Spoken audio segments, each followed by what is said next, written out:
भाई क्या नाम हो आपका? व्योम। आप कहाँ से आए हैं? मैं इधर लखनऊ का ही रहने वाला हूँ। आप लखनऊ के रहने वाले, अभी आप इको गार्डन में आए, किस लिए आए यहाँ पर आप आए हो? मैं बस देखने आया था इधर चीजें हो कैसी रही हैं। मतलब मैं सीजेपी का सपोर्टर नहीं हूँ, पर मैं देखने आया था कि लोग इधर। देखिए सीजेपी जो है वो मेन एजेंडा तो उनका पेपर लीक है, पर उसके साथ साथ काफी ज्यादा एजेंडा जोड़ दिया गया है। जो मूवमेंट इन्होंने यूथ को एक आवाज देने के लिए शुरू किया था, वो अब इन्होंने एक एंटी बीजेपी मूवमेंट में बदल दिया है। तो मुझे इसी से थोड़ी दिक्कत थी, तो मैं इधर देखने आया कि क्या हो रहा है। तो मतलब जो ये काकरोच जनता पार्टी अभिजीत जी ने बनाया, अभी हाँ। वो यहाँ पर भी आए होते, लेकिन अभी वो जा चुके हैं। हाँ। तो अभिजीत जी कहीं ना कहीं एक राजनीतिक अपना जो है पार्टी तैयार करना चाहते हैं कि बीजेपी का जो है विरोध किया जाए और देश में अपनी एक जो है पार्टी अलग गठित की जाए, ऐसा आपको लग रहा है? हो भी सकता है, नहीं भी हो सकता है। देखिए उनका जो ओरिजिनल गोल वही है कि यूथ को आवाज दें। पर मेरा दिक्कत ये नहीं है, आपको एक पॉलिटिकल पार्टी बनाना है, बनाइए। आप सरकार के खिलाफ आवाज उठा रहे हैं, आप उठाइए, क्योंकि ये हमारे राइट्स में है, ये हमारे संविधान में दिया है, सबको इजाजत है। पर आपने ये मूवमेंट शुरू किया था एक अनबायस्ड पार्टी होके कि आप सबको बुरा करेंगे, जो जहां गलत कर रहा है आप उसे उसके खिलाफ आवाज उठाएंगे। पर आपने वो स्ट्रिक्ट एंटी बीजेपी मूवमेंट कर दिया है। जैसे कि करंट आपका सोल्यूशन है जो भी पेपर लीक हुआ है, कि आप एजुकेशन मिनिस्टर को हटा दीजिए। पर क्या जो नया एजुकेशन मिनिस्टर आएगा, क्या वो पेपर लीक रोक देगा? नहीं, क्योंकि दिक्कत केवल एजुकेशन मिनिस्टर में नहीं है। हमारे देश में एक पेपर माफिया काम करता है, जितने पेपर होते हैं वो लीक कर देता है, खरीद लेता है। ये दिक्कत है, ये सिस्टम में दिक्कत है। इसे कोई एक इंसान नहीं बदल सकता, इसमें बहुत टाइम लगेगा। ये लॉ एंड ऑर्डर इशू है, ठीक। इसमें करप्शन भी इन्वॉल्व है। पर इधर सीजेपी वाले क्या करते हैं, जब भी जनता गुस्से में होती है तो उसे थाली पे एक सर चाहिए होता है किसी का। सीजेपी वालों ने थाली पे सर रख के दे दिया है, पर इसके आगे वो नहीं बढ़ पा रहे हैं। हम लोगों ने एजुकेशन, मैं तो मानता हूँ कि आप एजुकेशन मिनिस्टर को हटा दो, क्योंकि 7 साल में लगातार पेपर लीक हो रहा है, ठीक। पर उसके आगे भी तो आप कुछ करोगे ताकि ये चीजें दोबारा ना हो। वही है। नहीं, जैसे अगर एजुकेशन मिनिस्टर हट जाता है तो बाकी जो सिस्टम में बैठे लोग हैं पूरे देश में वो तो हटेंगे नहीं। वही तो जब तक पेपर लीक जो करवा रहे हैं उनके ऊपर कठोर कार्यवाही नहीं की जाएगी, तब तक आपको लगता है कि जो है ये पेपर लीक ये सारी चीजें रुकेंगी? नहीं, बिल्कुल नहीं रुक पाएंगी।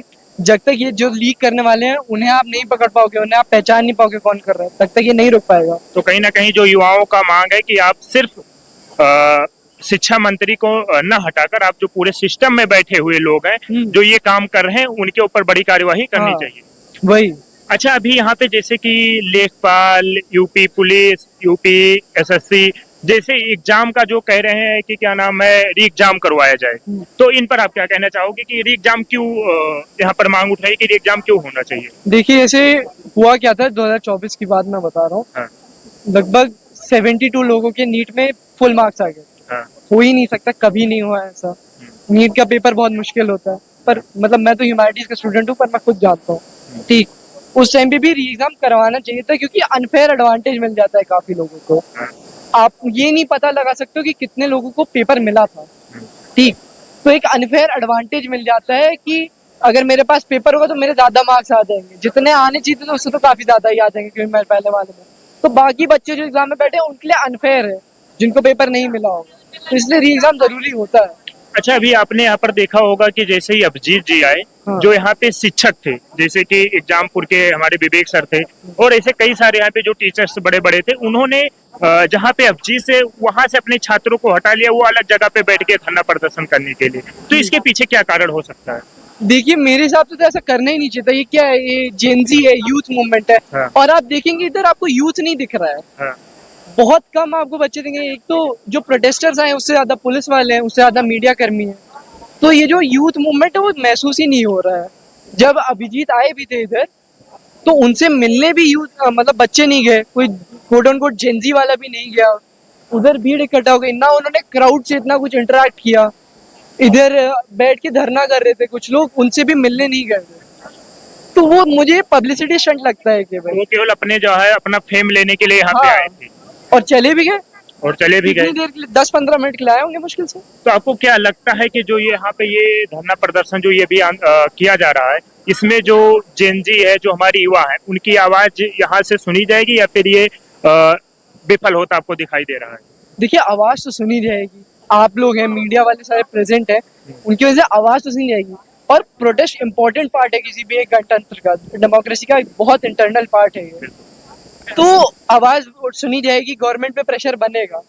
और गवर्नमेंट को मालूम भी है क्या हो रहा है, दिल्ली में हुआ, अभी पुणे में हुआ, और गवर्नमेंट होने भी दे रही है। जो काफी लोग पहले सवाल उठा रहे थे कि हमारे देश में डेमोक्रेसी खतरे में है, आज शायद उन्हें इससे पता चल गया होगा। पुलिस प्रेजेंट है। पुलिस क्यों प्रेजेंट है? हम लोगों की सुरक्षा के लिए ही है, ताकि मारपीट हो जाए तो हम लोगों को सुरक्षित रख सके, मारपीट ना हो।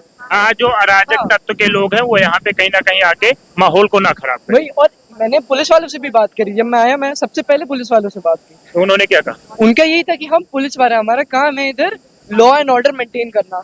हम ना बीजेपी की तरफ है ना सीजेपी की तरफ है, तुम कहोगे हम दोनों के खिलाफ कुछ भी कह दें, पर हमारा काम क्या है, हम इधर निष्पक्ष हैं। हमारा काम है इधर केवल आप लोगों की सुरक्षा सुनिश्चित करना और आप लोगों को सुरक्षित रखना है। तो ये ऐसी है पुलिस यहाँ की, और ऐसा ही होना चाहिए। एक प्रॉपर डेमोक्रेसी में यही ऐसे ही काम होता है। अच्छा, क्या लगता है कि अगर सीजेपी धरातल पे उतरती है तो आपको क्या लगता है कि जो आने वाला यूथ है वो 2027 में सीजेपी कांग्रेस जनता पार्टी के साथ जाएगा? मुश्किल है, क्योंकि पहली चीज तो इनके जो आधे से ज्यादा फॉलोअर्स हैं वो वोटिंग एज के नीचे हैं। हाँ, जो प्रॉपर मेच्योर जनता है जो वोट दे सकती है वो इस्टेब्लिश पार्टीज को वोट देगी, जैसे कि कांग्रेस है, बीजेपी है। सीजेपी की सबसे बड़ी दिक्कत है कोई मतलब जाने माने चेहरे नहीं जुड़े हैं, तो इस वजह से इनको वोट मानने में दिक्कत होगी। दूसरी, इन्होंने शुरू किया था कि ये बाकी पार्टी से थोड़ा हटके हैं, पर अगर आप इनका मैनिफेस्टो देखोगे, मैनिफेस्टो में क्या है कि 33% की जगह औरतों को हम लोग 50% रिजर्वेशन देंगे पार्लियामेंट में। अब आप कैसे बाकी पार्टी से अलग हुए? बाकी भी तो यही कहते हैं कि हम लोग ओबीसी को रिजर्वेशन बढ़ा देंगे, SC/ST को रिजर्वेशन बढ़ा देंगे, तो आप भी तो यही वोट पॉलिटिक्स खेल रहे हो रिजर्वेशन के नाम पे। आप कुछ अलग करो थोड़ा।